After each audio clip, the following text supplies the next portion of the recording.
नमस्कार दोस्तों, राधे राधे, जय श्री कृष्णा। एक बार फिर से आप सभी का स्वागत करती हूँ अपने YouTube चैनल पर। दोस्तों, आइए आज सुनते हैं संतोषी माता की व्रत कथा। एक बार की बात है, एक गांव में एक बुढ़िया रहती थी जिसके 7 बेटे थे। 6 बेटे कमाने वाले थे और एक बेटा निकम्मा था। बूढ़िया माँ 6 पुत्रों का जूठा खाना अपने उस 7वें बेटे को देती थी। 7वां पुत्र एक दिन अपनी पत्नी से बोला, देखो मेरी माता मुझे कितना प्रेम करती है। वो बोली, क्यों नहीं, सबका जूठा बचा हुआ खाना तुमको खिलाती है। देखा है मैंने उनका प्रेम। वो बोला, जब तक मैं अपनी माँ को ऐसा करते हुए अपनी आँखों से नहीं देख लूँगा, मैं यह नहीं मान सकता। उसकी पत्नी ने हंसकर कहा, देख लोगे तब तो मानोगे ना। कुछ दिन बाद एक बड़ा त्योहार आया। घर में कई प्रकार के भोजन और चूरमे के लड्डू बने। वह अपनी पत्नी की बात को जांचने के लिए सिर दर्द का बहाना बनाकर पतला सा कपड़ा सिर पर ओढ़कर रसोई में जाकर सो गया और कपड़े में से सब देखता रहा। उसके 6 भाई भोजन करने आए। उसने देखा कि उसकी माँ ने उनके लिए सुंदर सुंदर आसन बिछाए, 7 प्रकार की रसोई परोसी और आग्रह करके उन्हें भोजन कराती रही। 6 भाई भोजन कर उठ गए तब उसकी माँ ने उन थालियों में से लड्डुओं के टुकड़ों को उठाया और उनका एक लड्डू बना दिया। जूठन साफ करके माँ ने उसको पुकारा, उठ बेटा उठ, तेरे भाइयों ने भोजन कर लिया है, तू भी उठकर भोजन कर ले। उसने अपनी माँ को ऐसा करते हुए देख लिया। उसने अपनी माँ से कहा, माँ मुझे भोजन नहीं करना, अब मैं परदेश जा रहा हूँ। उसकी माँ ने कहा, कल जाना हो तो आज ही चला जा। वह बोला, हाँ हाँ जा रहा हूँ। यह कहकर वह अपने घर से निकल गया। चलते समय उसे अपनी पत्नी की याद आई। उसकी पत्नी गौशाला में कंडे थाप रही थी। वह वहां जाकर बोला, मेरे पास तो कुछ नहीं है, यह एक अंगूठी है, इसे ले लो और मुझे अपनी कोई निशानी दे दे। वह बोली कि मेरे पास क्या है, यह गोबर भरा हाथ है। वह कहकर उसकी पत्नी ने उसकी पीठ पर गोबर के हाथ की थाप मार दी और वह फिर वहां से चल दिया। चलते चलते दूसरे देश में पहुंचा। वहां एक साहूकार की दुकान थी।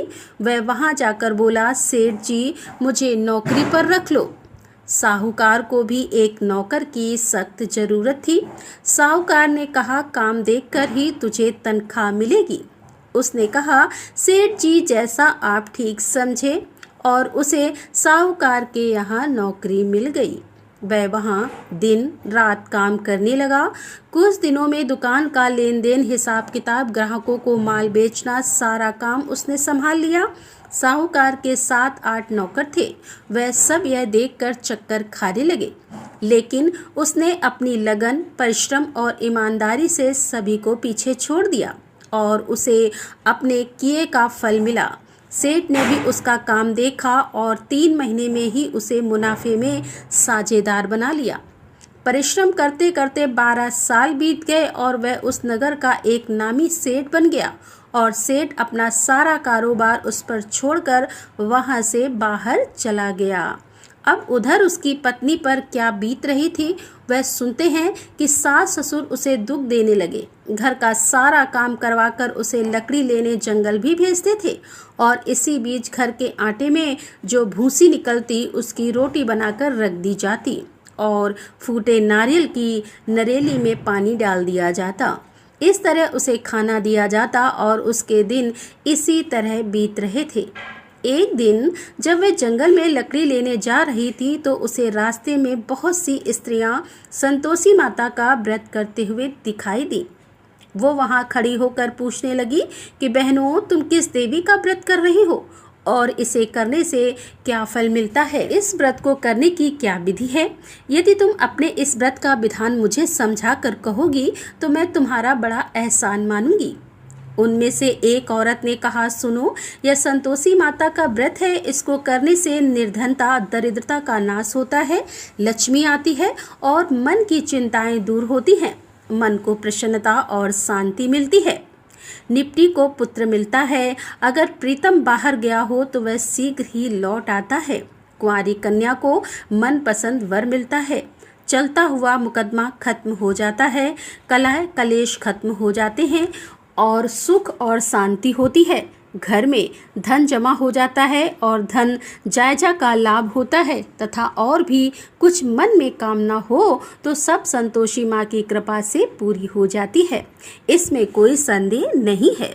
उसने पूछा कि यह व्रत कैसे किया जाता है, यह भी बताओ तो तुम्हारी बड़ी कृपा होगी। वो स्त्री कहने लगी कि बिना परेशानी, श्रद्धा और प्रेम से जितना भी हो सके प्रसाद लेना, 5 पैसे से 1.25 आने तथा इससे भी ज्यादा शक्ति और भक्ति के अनुसार गुड़ और चना लेना, हर शुक्रवार को निराहार रहकर कथा कहना और इसके बीच क्रम नहीं टूटे, लगातार नियम पालन करना। कथा सुनने वाला कोई ना मिले तो घर में घी का दीपक जलाकर उसके आगे जल का पात्र रखकर कथा को कहना या सुनना, परंतु नियम ना टूटे। जब तक कार्य सिद्ध ना हो नियम का पालन करना और कार्य सिद्ध हो जाने पर व्रत का उद्यापन करना। 3 महीने तक ऐसा करने पर माता पूरा फल प्रदान करती है। यदि किसी के ग्रह खोटे हों तो माता 1 वर्ष में अवश्य उन्हें भी सही कर देती है। कार्य सिद्ध होने पर ही उद्यापन करना, बीच में नहीं। उद्यापन में 2.5 सेर आटे का खाजा तथा इसी के अनुसार खीर तथा चने का साग बनाना, 8 बच्चों को भोजन कराना, जहाँ तक मिले देवर जेठ भाई बंधु कुटुंब के लड़के लेना, ना मिले तो रिश्तेदार और पड़ोसियों के लड़कों को बुला लेना, उन्हें भोजन कराकर अपनी शक्ति के अनुसार दक्षिणा देना, माता का नियम पूरा करना और ध्यान रखना कि उस दिन घर में कोई खटाई ना खाए। यह सारी बात सुनकर वह वहां से चली गई। रास्ते में लकड़ी के बोझ को उसने बेच दिया और उन पैसों में गुड़ और लेकर माता के व्रत की तैयारी करने के लिए आगे बढ़ी। रास्ते में संतोषी माता के मंदिर में जाकर माता के चरणों में लौटने लगी और विनती करने लगी कि माँ, मैं दीन हूँ, निपट मूर्ख हूँ, व्रत के नियम नहीं जानती, मैं बहुत दुखी हूँ।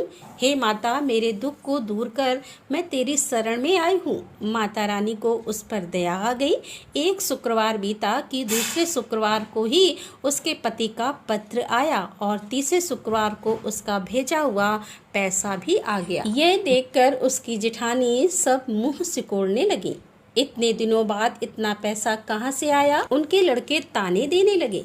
काकी के पास अब पत्र आने लगे हैं, रुपया आने लगा है, अब तो काकी की खातिर बढ़ेगी, अब तो काकी बुलाने से भी नहीं बोलेगी।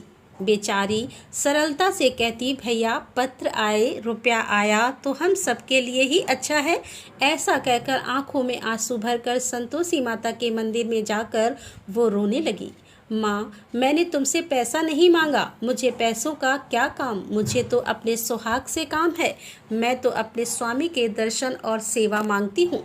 तब माता ने प्रसन्न होकर कहा कि जा बेटी, तेरा स्वामी जल्द ही आएगा।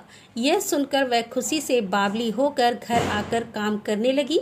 संतोषी माँ विचार करने लगी कि इस भोली पुत्री से मैंने कह तो दिया कि तेरा पति शीघ्र आएगा, पर आएगा कहाँ से? वह तो इसे स्वप्न में भी याद नहीं करता। उसे इसकी याद दिलाने मुझे ही जाना पड़ेगा। तब संतोषी माता ने उस बुढ़िया के बेटे को स्वप्न में समझाया, पुत्र, तेरी घरवाली कष्ट उठा रही है। वो बोला, हाँ माता, यह मुझे मालूम है, परंतु अब मैं क्या करूं? वहां कैसे जाऊं? परदेश की बात है, लेन देन का सारा हिसाब किताब कोई नहीं, जाने का रास्ता नजर नहीं आता। आप ही कोई राह दिखाएं कि मैं वहां कैसे जाऊं। माँ ने कहा, सवेरे नहा धोकर मेरा नाम लेकर घी का दीपक जलाकर दंडवत कर और दुकान पर जा बैठना। देखते ही देखते तेरा सारा लेन देन चुक जाएगा, जमा हुआ माल भी बिक जाएगा और साँझ होते होते धन का ढेर लग जाएगा। वो अगले दिन सुबह जल्दी उठा। उसने अपने मित्र, बंधुओं और परिचितों को स्वप्न में माता के द्वारा कही गई बात सुनाई। वह सब उसकी बात सुनकर उसका मजाक उड़ाने लगे। वो कहने लगे कि कभी सपने भी सच होते हैं। एक बूढ़ा व्यक्ति बहुत समझदार था। वो बोला, देखो भाई, मेरी बात मानो, देवी ने जैसा कहा है वैसा ही करना, ऐसा करने में तेरा क्या जाता है। बूढ़े आदमी की बात मानकर वह नहा धोकर संतोषी माता को प्रणाम कर घी का दीपक जलाकर दुकान पर जा बैठा और शाम तक उसके यहाँ धन का ढेर लग गया और सारे लेन देन भी निपट गए। वह यह देखकर बहुत हैरान हुआ और मन में संतोषी माता का नाम लेकर प्रसन्न होकर सब काम निपटाकर वह अपने घर के लिए रवाना हुआ। उधर उसकी पत्नी जंगल में लकड़ी लेने गई। लौटते समय जब वह बहुत थक गई तो संतोषी माता के मंदिर पर विश्राम करने के लिए वह बैठ गई। यह तो उसके रोज का स्थान था। धूल उड़ती देखकर उसने माता से पूछा कि हे माता, धूल कैसे उड़ रही है।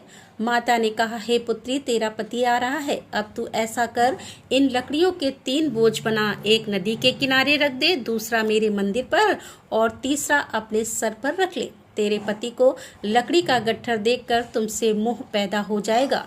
यह वहाँ रुकेगा, नाश्ता पानी बनाकर खाकर माँ से मिलने जाएगा। तू लकड़ी का बोझ उठाकर जाना और बीच चौक में गड्ढा डालकर 3 आवाजें जोर से लगाना। लो सासू जी, लकड़ियों का गट्ठा, लो भूसी की रोटी, 2 नारियल के खोपड़े में पानी, 2 आज कौन मेहमान आया है।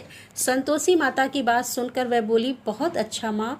और यह कहकर लकड़ियों के 3 बोझ एक नदी के तट पर, दूसरा माता के मंदिर में रख दिया। इतने में ही मुसाफिर वहां आ पहुंचा। सूखी लकड़ी देखकर उसको इच्छा हुई कि अब वह यहीं विश्राम कर ले और भोजन बनाकर खा पीकर अपने गांव के लिए चले।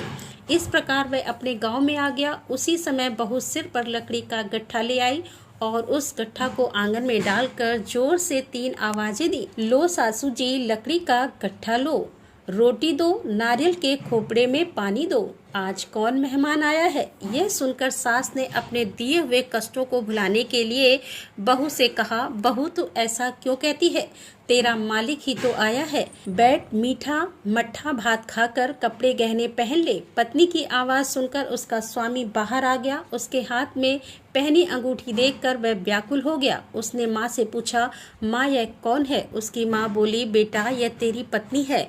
आज 12 वर्ष हो गए हैं जब से तू गया है, तब से सारे गांव में जानवर की तरह भटकती फिरती है, कुछ काम काज नहीं करती, 4 समय आकर खाना खाती है और तुझे देखकर भूसे की रोटी और नारियल के खोपड़े में पानी मांगती है। वह बोला, माँ मैंने सब देख लिया है, तुम मुझे दूसरे के घर की चाबी दो, अब मैं उसी में रहूंगा। वो बोली, ठीक है बेटा, जैसी तेरी मर्जी। उसने दूसरे घर को खोलकर सारा सामान जमाया। एक ही दिन में वहां राजा के महल जैसा ठाट बाट बन गया। अब क्या था, वो सुख भोगने लगी। अगले शुक्रवार को उसने अपने पति से कहा कि मुझे संतोषी माता का उद्यापन करना है। पति बोला, बहुत अच्छा है, खुशी से कर लो। वो जेठ के लड़कों को भोजन के लिए कहने गई और उन्हें मंजूर कर लिया। परंतु जेठानी ने अपने बच्चों को सिखाया कि देखो रे, भोजन के समय सब लोग खटाई मांगना, जिससे उसका उद्यापन पूरा ना हो पाए। लड़के भोजन करने आए और खीर पेट भर के खाई, परंतु बाद में याद आते ही कहने लगे, हमें कुछ खटाई खाने को दो, खीर खाना हमें भाता नहीं। बोले, पैसे लाओ। भोली बहू कुछ नहीं जानती थी, उसने उन्हें पैसे दे दिए। लड़कों ने बाहर जाकर उन पैसों से इमली खरीदी और खाई। ये देखकर बहू पर माताजी ने कोप कर दिया। राजा के दूत उसके पति को पकड़ कर ले गए। बहू से यह सब सहन नहीं हुआ। वह संतोषी माता के मंदिर गई और कहने लगी कि माता, हंसाकर क्यों रुलाने लगी हो। माता बोली, पुत्री तूने मेरा व्रत भंग किया, इतनी जल्दी ही सारी बातें भुला दी। वो बोली, माता मैं भूली नहीं हूँ, मैंने कुछ अपराध नहीं किया है, मुझे तो लड़कों ने भूल में डाल दिया, मुझे क्षमा कर दो। वो बोली, अब मैं कोई भूल नहीं करूँगी, आप बताओ मेरे पति वापस कैसे आएंगे। तब माँ ने कहा, पुत्री जा, तेरा पति रास्ते में तुझे आता मिलेगा। वह मंदिर से निकलकर बाहर आई तो रास्ते में उसे अपना पति आता हुआ मिला। उसने पूछा कि तुम कहाँ गए थे। वो बोला, इतना जो धन कमाया है उसका कर राजा ने मांगा था, उसे ही भरने चला गया था। वह प्रसन्न होकर बोली, अच्छा हुआ, ठीक है, अब घर चलो। फिर अगला शुक्रवार आया। वह बोली, मुझे माता का उद्यापन फिर से करना है। पति ने कहा ठीक है कर लो। फिर वह जेठ के लड़कों के पास भोजन को कहने गई। जेठानी ने लड़कों को सिखा दिया कि तुम पहले की ही तरह इस बार भी खटाई मांगना।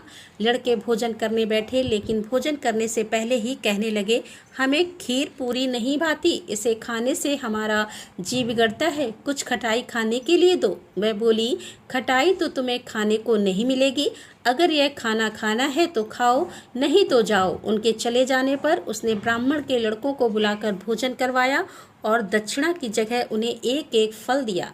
इससे संतोषी माता बहुत प्रसन्न हो गई।